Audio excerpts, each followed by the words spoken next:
You guys, Brad from Blue Nile Farm. Today I want to give you some quick tips on dealing with really frozen weather when you're dealing with excavators that have metal tracks or crawler loaders, dozers, or dealing with rubber track machines, excavators, and skid steers. And I was trying to show you some basic tips to keep your tracks from being frozen and not to ruin your final drives and blow seals. So stay tuned and we'll kind of get to it. So for the last week, our temperature's been under 20 degrees, ranging from 0 to 20 degrees. Everything got frozen. The ground's totally frozen. I left my excavator here on this pad that's actually like a gravel pad, but the machine itself was kind of in a wet area. The machine was a little bit muddy when I put it in here, and it just froze down to the ground. The tracks were completely frozen. Basically, the final drives were frozen.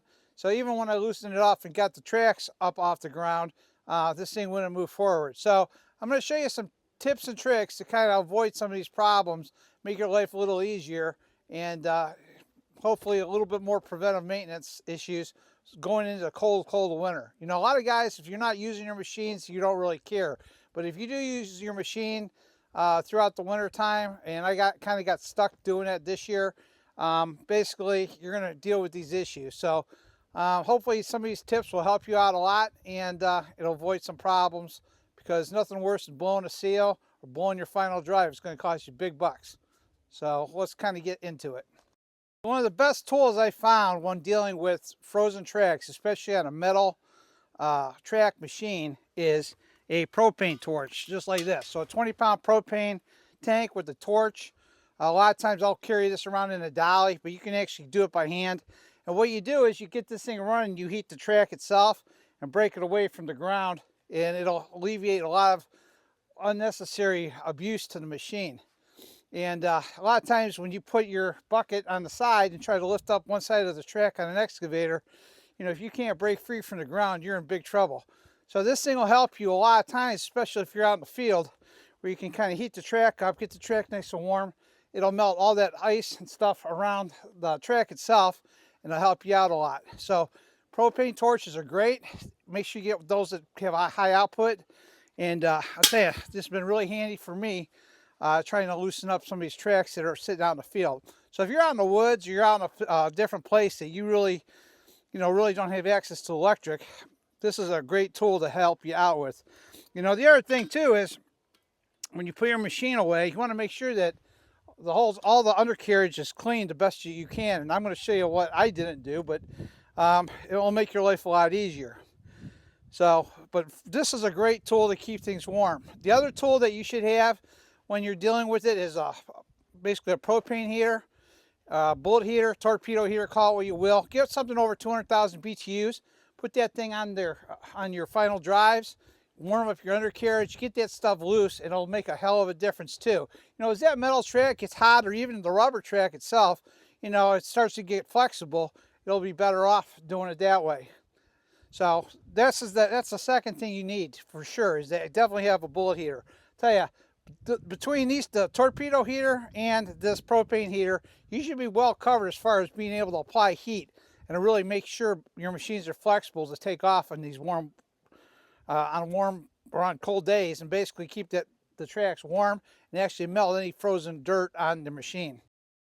So when you're parking your machine outside, one of the easiest things you can do is basically set it up where we actually took tires, and basically we have them on both sides, and run your machine up on top of tires and keeps that from freezing to the ground. That, or if you're in the woods, just grab some logs, basically crawl up on the logs and stay off the ground, because this is going to keep your cleats from freezing to the ground. You know, it's also going to keep any of the debris up, and everything's going to be easier to maintain. And you're definitely going to be in better shape as far as not getting your cleats frozen to the ground. Huge difference. If you're parking inside, you know, you can do the same thing. Especially if you're on dirt floor. You know, if your track's going wet, I would definitely put your machine up above something. If you're on concrete, it's not as bad, especially if you have a heated building. But definitely consider using old tires. They work out really good. You can use big blocks.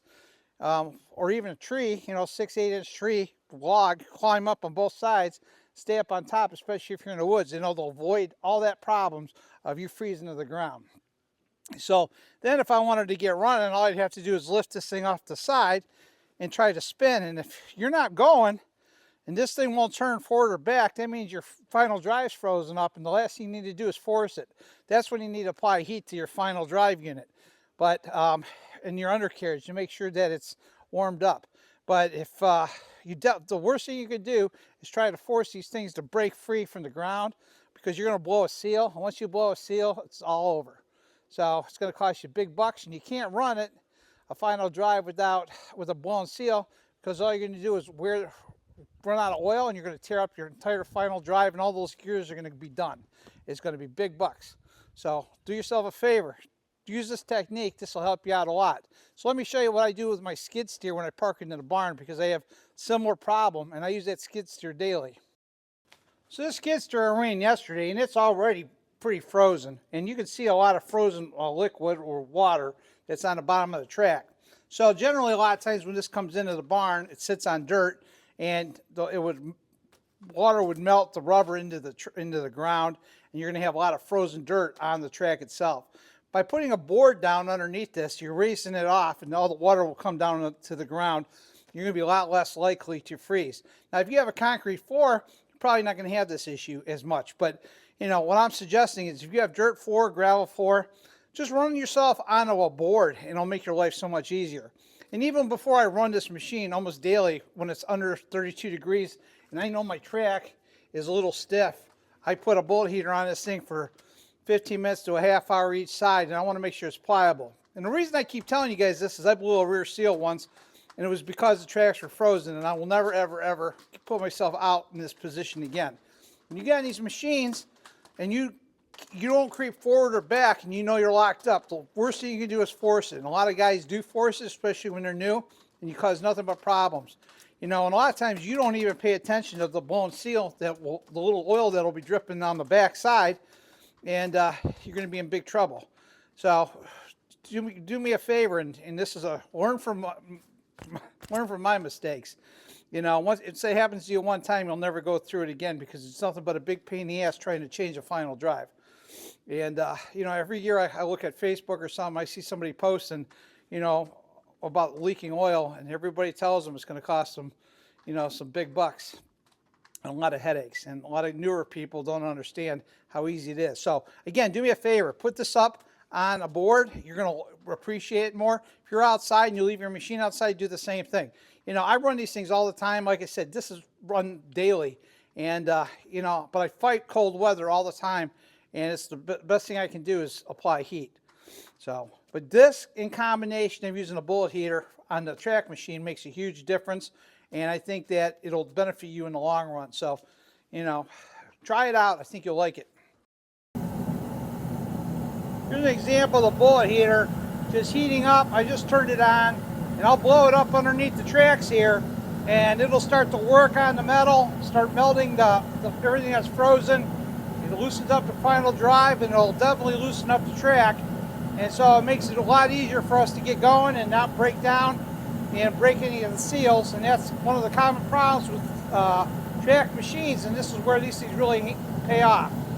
So this is just an example, so you guys see how I use it all the time, especially on the skid steer, every day almost.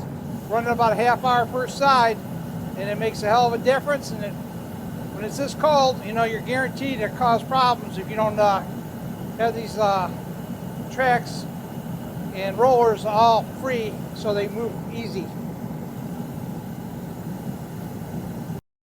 Hey guys, this is just a quick little video to kind of emphasize a major point. Like I say, use tires, use big wood blocks, use boards, do whatever it takes, but get these tracks above the ground, especially if the machine's sitting outside. You know, get yourself a bullet heater, get yourself a propane torch if necessary. You know, the big thing with the propane torch is don't be putting it on anything that's bearings. You'll just cook them out. And it's a lot more gentle using a propane heater if you're going to talk about heating up parts than it is the torch. But the torch is great for running along the tracks and keeping things warm. You know, you just don't want to put too much heat and condense it in one spot, because it may melt the bearing out.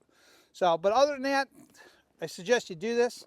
You're going to make your life a lot easier, because at least you know you're not frozen to the ground. So if I was going to start off, I would just flip this thing to the side or run off of this and lift it up, and you know, and then make sure my tracks are free.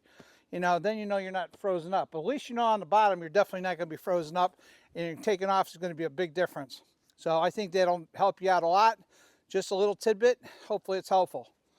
Any questions? Let me know. Other than that, thanks for watching, guys, and I'll talk to you soon.